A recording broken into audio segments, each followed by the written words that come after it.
어,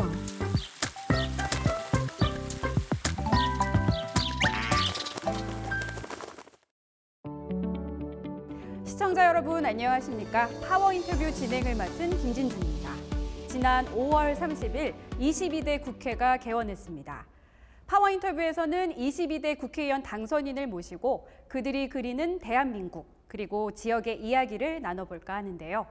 오늘은 동대문 을 지역의 재선 의원으로 당선되며 꿈을 향해 달려나가고 있는 장경태 의원을 만나봅니다.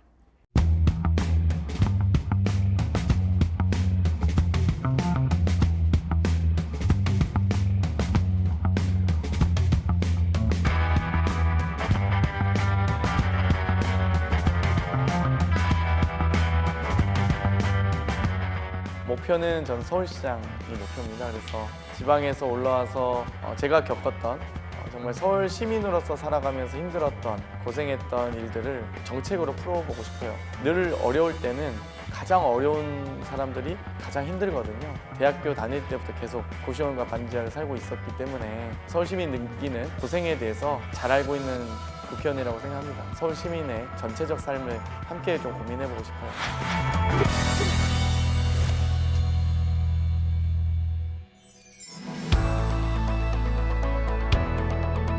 반갑습니다. 네, 안녕하세요.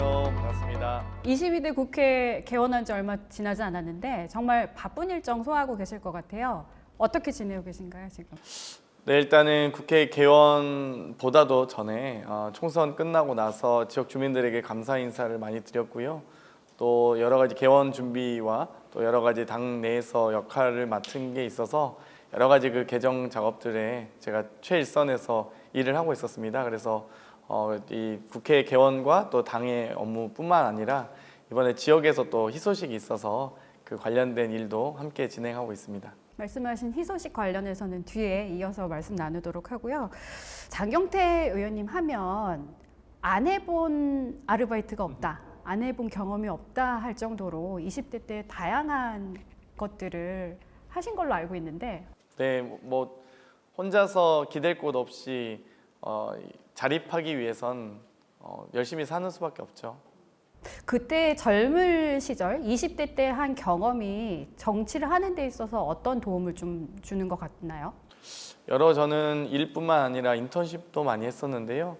뭐 인턴 기자라든지 뭐 방송국의 이 인턴 PD라든지 또 국회 인턴 비서라든지 또 사시를 공부했던 과거 기억들을 되짚어 봤을 때 여러 법률 용어에 대한 이해라든지 언론을 상대하는 것, 또 어떤 프로그램을 기획하는 것, 여러 가지 과정이 다 정치에 녹아 있기 때문에 정말 인생에는 불필요한 경험은 없구나라는 생각이 들고요.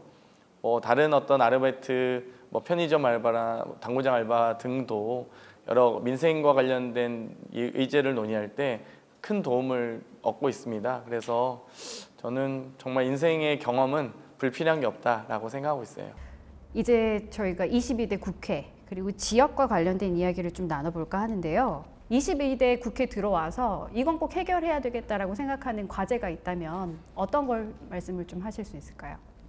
저는 21대와 22대를 구분하지 않고 있는데요. 동대문구의 교통 문제 해결이 매우 중요하다고 생각을 해왔어요. 벌써 20여 년이 넘게 지났는데 이제야 확정을 시킬 수 있어서 또 모교이자 지역 주민인 한 사람으로서 이 면목선 확정이 너무 기쁘고요. 사실 지금까지 면목선은 이 제1차 도시철도망 기본계획이 수립됐던 2015년에도 잘 아시다시피 민자 사업으로 됐었습니다. 그래서 민자 사업 이 입찰자가 없어서 사업이 폐기되기도 했었는데요. 2020년도 11월에 제2차 도시철도망 기본계획을 시작으로 2021년도 5월에 제4차 국가철도망 기본계획에 들어갔고 또 7월에 예타 대상 사업이 선정되면서 저도 이 21대 전반기의 국토위원으로서 또 예타 대상 사업이 선정될 때는 7월에는 제가 또 기재부로 이 보임해서 갔었거든요. 그리고 나서 또 지속적으로 관리한 과정 끝에 정말 이번에 기재부 제4차 재정사업평가위원회에서 최종 예타 확정된 건 아니겠어요? 그래서 정말 개인적으로는 정말 이 저의 국회의원 임기 시작과 더불어서 도시철도망 기본계획과 국가철도망 기본계획 또 예타 선정까지 한 단계 한 단계가 정말 쉬운 단계가 없었는데 제 손으로 또 해냈다는 게 너무 기쁩니다. 그래서 여러 가지 앞으로 이제 후속 기본계획 수립이나 앞으로 착공식 또 준공까지 이 몇 가지 절차가 있긴 하지만 잘 또 추진될 수 있도록 관리 감독하는 것이 매우 중요하다라고 생각하고 있고요. 마찬가지로 지금 현재 올해 말부터 들어가는 동부간선도로 지하화 사업이라든지 또 2026년도에 예정된 서울 대표도서관의 성공적인 이 설치, 건립에 대해서도 하나하나 집중해서 신경 쓰고 있습니다.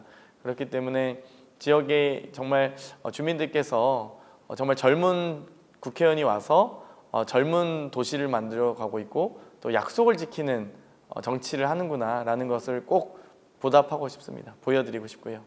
예비 타당성 조사 통과한 것만으로도 정말 대단하다. 첫 발을 이제 내딛었다라고 얘기할 수 있을 것 같고 면목선 사업이 뭐 조기 착공 또 순탄하게 진행되기 위해서는 어떤 부분들을 좀 점검해야 된다고 보시나요? 이번에 2차 도시철도망으로 시작된 또 예타 선정된 면목선은 100% 재정 사업이잖아요. 그렇기 때문에 이제 민자의 유찰 과정이나 이런 것들을 전혀 다른 변수 없이 저희가 100% 재정 사업으로 추진하면 됩니다. 그렇기 때문에 국가 사업 혹은 서울시에서도 이 정말 예산을 우선적으로 배정해서 신속하게 진행될 수 있도록 좀 더 예산을 배정하는 부분 또 신속하게 추진하는 부분을 좀 더 집중적으로 신경 쓰면 된다라고 생각을 하고 있고요.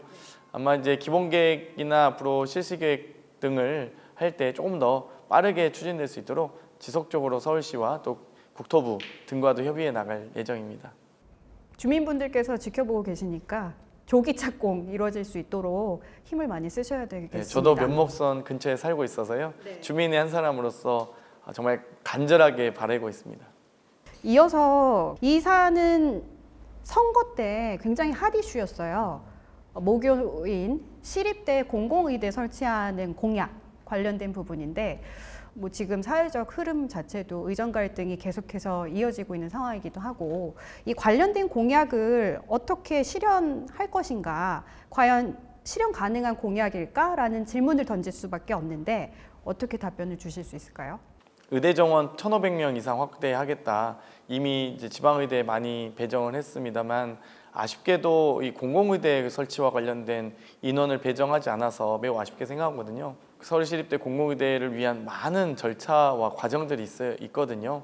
국토부에서 정하고 있는 수도권 정원 제한을 넘어야 되고요. 교육부의 의대 정원 확대, 또 복지부의 의사 정원 확대, 또 행안부의 공무원 정원 확대, 또 서울시의 공무원 정원 확대도 당연히 거쳐야 되고요. 그리고 기재부에서 관련 예산도 다 뒷받침해야 되는 부분이라 정말 하나하나가 매우 중요한 과정이고 특히나 그래서 이번 의대 정원 확대할 때 좀 관철이 되길 간절하게 소망했습니다만 아쉽게도 공공의대 정원에서만큼은 좀 매우 현 정권의 의지가 없었다고 보고요.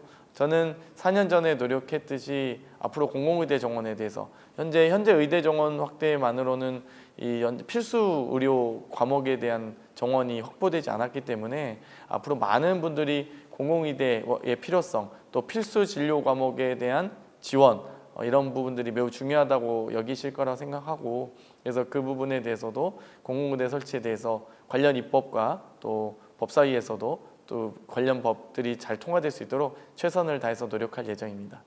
관련 법이 통과될 수 있도록 노력하시는 것도 노력하시는 거지만 그 이전에 지금 엉킨 실타래처럼 남아있는 의정 갈등 문제를 어떻게 해결할 것이냐 이것도 굉장히 큰 숙제일 것 같은데 이 부분에 대해서는 어떻게 나름의 해법을 제시하신다면 어떤 걸 좀 제시하고 싶으세요? 저는 가장 중요한 것은 의정 간의 신뢰를 먼저 회복해야 되고 의정협의체를 통해서 실질적인 필수 의료 인력의 확보 어느 정도가 필요한지에 대한 분석과 평가 등이 같이 이루어져야 된다 생각을 해요. 근데 그런 부분들이 너무 깡그리 절차를 무시하고 일방적으로 발표하다 보니까 그만큼의 갈등과 반발이 많다고 생각합니다. 그렇기 때문에 저는 앞으로 이제 22대 국회가 개원하면 또 보건복지위원회에서 의정 간의 갈등을 풀기 위한 아마 노력도 함께 국회가 나서서 해야 된다고 생각하고 있습니다. 이어서 지역에서 지금 최근 주민분들이 굉장히 관심 거져하는 사안 관련해서 질문을 드리고자 하는데 교통 관련해서 특히나 GTX BC 노선이 청량리를 지나기 때문에 동대문구가 최대 수혜지다라는 말이 나오고도 있고 근데 이와 반대되게 주민분들 반발도 있어요. 이런 광역 급행철도 시설을 설치하기 위해서 필요한 부속 시설이라고 하죠. 변전소나 환기구 설치와 관련해서 반대하는 목소리가 굉장히 도미노처럼 번지고 있는 상황이란 말이죠. 이런 상황에서 지역 국회의원으로서 해결 방안을 제시를 한다면 어떻게 제시하실 수 있을까요? 일단 GTX BC 노선이 교차 환승하기 때문에 청량역은 앞으로 명실상부한 서울의 동부 지역의 교통 중심지로 급부상할 거고요. 남양주로부터 서울역 그리고 여의도, 김포공항까지 이어지는 이 GTX B 노선이라든지 이 창동에서 삼성역을 지나쳐서 과천으로 이어지는 GTX C 노선은 아주 강력한 허브 역할을 하게 될 거라고 생각합니다. 그렇기 때문에 이 정말 동대문구 또 앞으로 면목선까지 이어지면 청량역과 전농역, 장안역 또 면목선을 이 7호선 있는 면목선을 통해서 아마 강남구청과 청담까지도 이어지는 교통의 아주 요지가 될 텐데요. 관련 이제 그 교통의 요지가 되는 만큼 많은 부대 시설들도 지금 예정되어 있습니다. 하지만 지금 뭐 GTX 같은 경우는 특고압 변전소 문제가 지금 현재 청량역사 근처에 설치될 예정이기 때문에 대체 부지 확보를 위해서 동대문구청에게 강력하게 요구해 놨고요. 시나 구의 부지를 활용해서 특고압 변전소가 우리 주민들의 좀 가까운 곳에 설치되지 않도록 최대한 노력해달라 이런 강력한 요청을 했고 특고압 변전소도 사실 어떤 변전소로부터 전력을 공급받느냐에 따라서 위치 선정에 어떤 여러 가지 이 선택지가 있긴 하거든요. 그래서 저는 가까운 응봉 변전소보다는 뭐 지금 전압이 좀 약하다고는 하지만 안암 변전소를 통한 특고압 변전소의 어떤 전력 공급이라든지 그런 것들을 종합적으로 검토해달라. 그래서 지난달에 이 국가철도공단의 처장님들과도 면담을 좀 했습니다. 그래서 그와 관련된 좀 이야기를 나눴고요. 뭐 환기 또는 인명 구조를 위한 목적으로 설치되는 것을 수직구라고 합니다. 그래서 지금 이 GTX BC 노선에 있는 수직구라든지 뭐 그 부분도 아마 현재 제 지역구는 아닌데 아마 갑에 있는 안규백 의원님께서 강력하게 그 부분도 반대 의견을 갖고 계시고 다른 지역 대체 부지를 알아보고 있는 것으로 알고 있고요. 저희 동부간선도로 관련된 이제 수직구가 있습니다. 그와 관련돼서 저희도 여러 가지 이제 다른 대체 부지로 이동을 했으면 좋겠다. 주민들과 가까운 곳이 아닌 수직구 위치 변경을 요청하고 있습니다. 그런데 이제 여러 동부간선도로의 수직구는 뭐 보통 2km나 3km 이내에 설치하도록 되어 있거든요. 그래서 최대한 서울시와 관련 이 민자 사업자와 함께 저희가 협업을 하고 토의를 하고 있습니다. 지금 동부간선도로 관련해서도 말씀을 주시긴 했는데 사실 GTX 관련해서 좀 초점을 맞춰서 여쭤보고 싶어요. 네. 특히나 의원님 그 지역구 같은 경우는 GTX-C 관련된 변전소 설치 문제가 가장 큰 이슈가 되고 있고 주민 반대가 그만큼 큰 상황인데 그렇죠. 아시겠지만 GTX-C 노선 실시 설계 용역이 지난해 12월에 승인 고시가 떨어졌단 말이죠. 근데 이 상황에서 대체지를 제시를 했을 때 대체지로 변경이 가능하느냐 이 부분도 좀 궁금하기도 하고 어차피 그 GTX C 노선이 지나기 때문에 동대문구 내에서 이 대체지라고 해야 되나요? 그걸 찾아야 할 텐데 그거에 대해서는 또 다른 민원이라든가 반발이 또 생길 여지가 있지 않느냐라고 질문할 수 있을 것 같은데요. 뭐 그래서 제가 작년에 원래 이 전략 환경 영향 평가할 때는 당연히 구청과도 협의를 하지만 주민 설명회를 갖게 되어 있어요, 법적으로. 그런데 해당 지역구 국회의원에게도 이 관련된 이 공청회 절차를 저희한테 고지를 안 해서 사실 그 절차를 진행하는지도 모르고 넘어갔거든요. 그래서 매우 엄중하게 제가 항의 표시를 했고요. 아니 지역에 있는 아주 민감한 현안일수록 여야가 따로 없이 또 이 행정부와 입법부가 구분하지 않고 협업을 해야 되는데 전략영향평가 와서 공청회를 하는데 지역구 국회의원에게 알리지도 않았다는 건 정말 좀 저는 황당했어요. 좀 황당하기도 했고요. 어찌되었건 특고압 변전소 설치에 대해서 그렇게 절차를 이 변경 시한을 넘겨서 저희에게 알려준 것도 좀 문제라 보고 어찌됐건 이 특구와 변전소 위치를 옮기기 위해서 특히나 말씀하셨듯이 지금 이 선정 부지는 이 주민 아파트, 그러니까 주민 공동주택과 너무 지나치게 근접한 거리에 있습니다. 그렇기 때문에 최소 저희가 뭐 50m면 50m 혹은 일정하게 이격거리를 두고 그리고 지하 공간을 충분히 확보해서 이 전력, 전압, 전류 등의 영향을 받지 않은 등의 이 변전소 설치에 대해서 종합적으로 검토해달라고 했고요. 여러 전기 안전, 전력과 관련된 여러 기관과 기구들의 자료 요구를 해놓은 상태입니다. 그래서 최대한 주민들께서 어떤 여러 가지 불편함을 겪지 않도록 저희도 최선을 다해서 노력하고 있습니다. 주민분들께서 기대하고 있는 거는 대체지가 나와주고 이 주민들이 거주하고 있는 곳 근거리가 아니라 다른 곳을 마련해 주길 정말 바라고 계실 거예요. 그 부분에 대해서 해법을 좀 찾아주시는데 역할을 해주시길 기대하겠습니다. 네, 지금 그 선정 부지보다 조금 더 돈이 더 많이 들어가더라도 주민들이 안심할 수 있는 곳으로 선정하는 게 맞죠.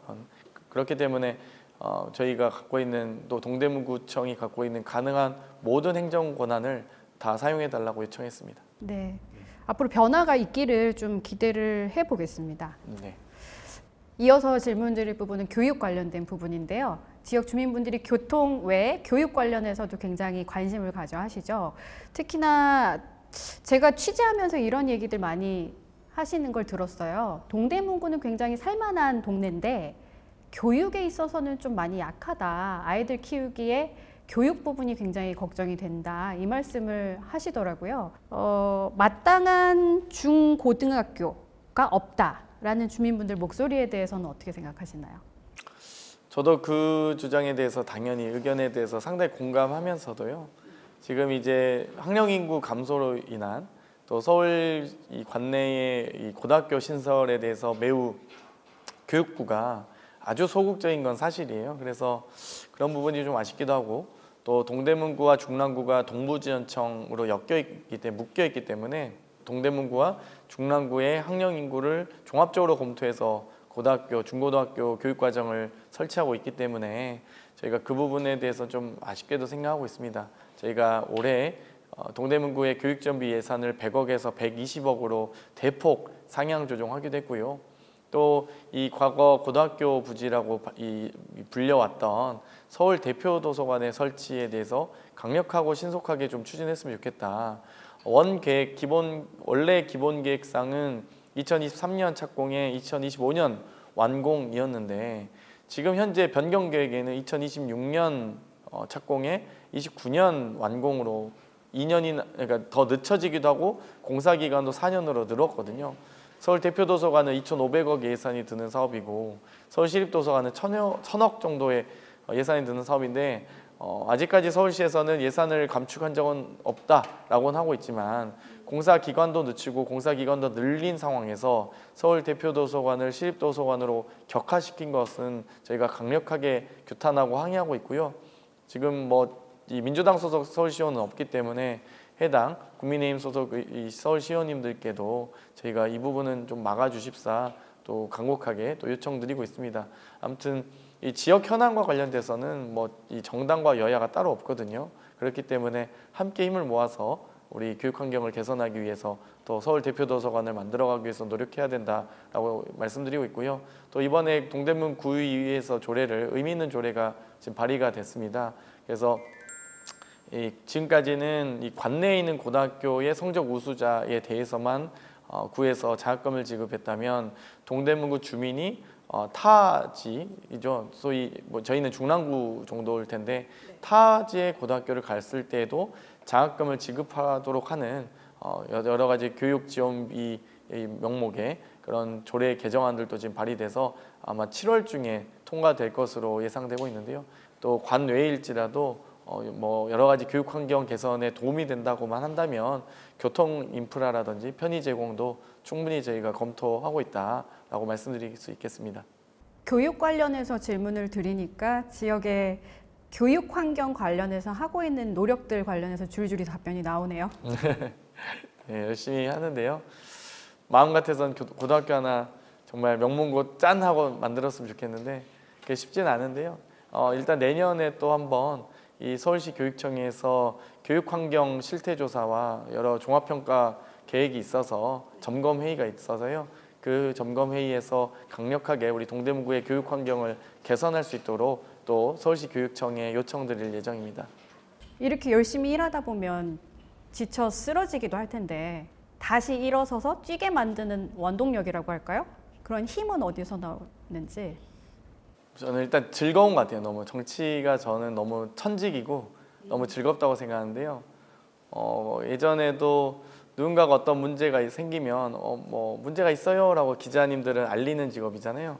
뭐 변호사는 그걸 가지고 재판에 가서 옳음을 증명해내야 되는데 정치는 뭔가 문제가 생기면 자기가 하면 되거든요. 자기가 시작하고 일을 추진하고 자기가 완성하면 되기 때문에 그 어떤 효능감이 가장 또 보람이 가장 느껴지는 직업인 것 같아요. 그래서 우리 동대문구가 특히나 제가 지방에서 서울로 올라와서 살았던 첫 터전이자 또 학창 시절을 보냈던 곳이고 지금도 살고 있는 곳이라서 또 앞으로 또 우리 가족들과 함께 살아갈 곳이라고 생각하기 때문에 더 애정과 애착이 많이 가는 것 같아요. 장경태 의원님이 청년 정치인에서 이제 중견 정치인이 되셨잖아요. 아직 중견은 아니라고 생각합니다. 중견 아니신가요? 네. 정치인 장경태의 꿈, 어떤 꿈 갖고 계신지 궁금한데요. 저의 꿈은 목표가 좀 다른데요. 꿈은 저희 아이들이, 저는 아직 미혼이지만 저희 아이들이 아빠가 장경태요라고 했을 때 정말 좋은 아빠를 뒀구나 라는 말을 들었으면 좋겠어요.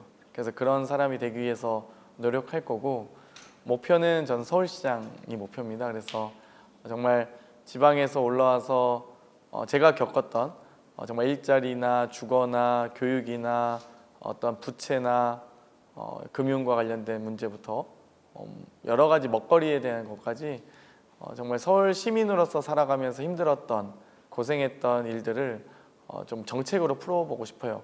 항상 늘 어려울 때는 가장 어려운 사람들이 가장 힘들거든요. 제가 집이 어려워져서 호롤단신 서울에 와서 저는 지옥고만 살아봤거든요. 아직까지 아파트나 그런 데서 한 번도 못 살아봤는데 뭐 반지하, 옥탑방, 고시원을 저희가 지옥고라고 하죠. 근데 지금도 제가 동대문에 있는 반지하 살고 있는데 뭐 그냥 괜히 흉내내는 거 아니냐라고 생각할 수도 있지만 제가 지금까지 단 한 번도 대학교 다닐 때부터 계속 고시원과 반지하를 살고 있었기 때문에 뭐 이렇게 흉내내려고 20년간 반지하 산 사람은 없잖아요.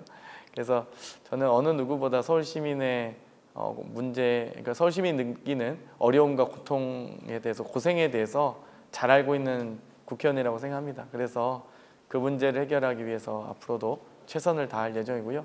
초선 때는 좀 더 젊은 사람들의 삶을 위해서 노력했다면 이제는 서울 시민의 전체적 삶을 함께 좀 고민해보고 싶어요.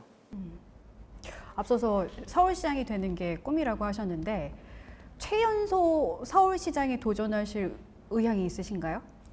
뭐 최연소일지 뭐 그런 건 잘 모르겠는데요. 제가 서울 시민의 삶을 개선할 수 있는 실력과 능력과 역할을 겸비한다면 네, 언제든지 전 도전할 준비가 되어 있고요. 먼저 당에서부터 충실하게 서울 시민의 삶을 개선할 수 있는 준비와 노력들을 해나가고 또 공부하고 배워나갈 예정입니다. 더 많은 얘기를 나누고 싶은데 벌써 마지막입니다. 아 그래요? 벌써? 네. 네. 네. 장경태 의원님이 한 사람을 위한 정치가 아니라 동대문 구민을 위한, 서울 시민을 위한, 더 넓게는 대한민국 국민을 위한 정치를 앞으로도 힘있게 해나가시기를 기대하고 응원하겠습니다. 오늘 함께해 주셔서 감사합니다. 네, 감사합니다.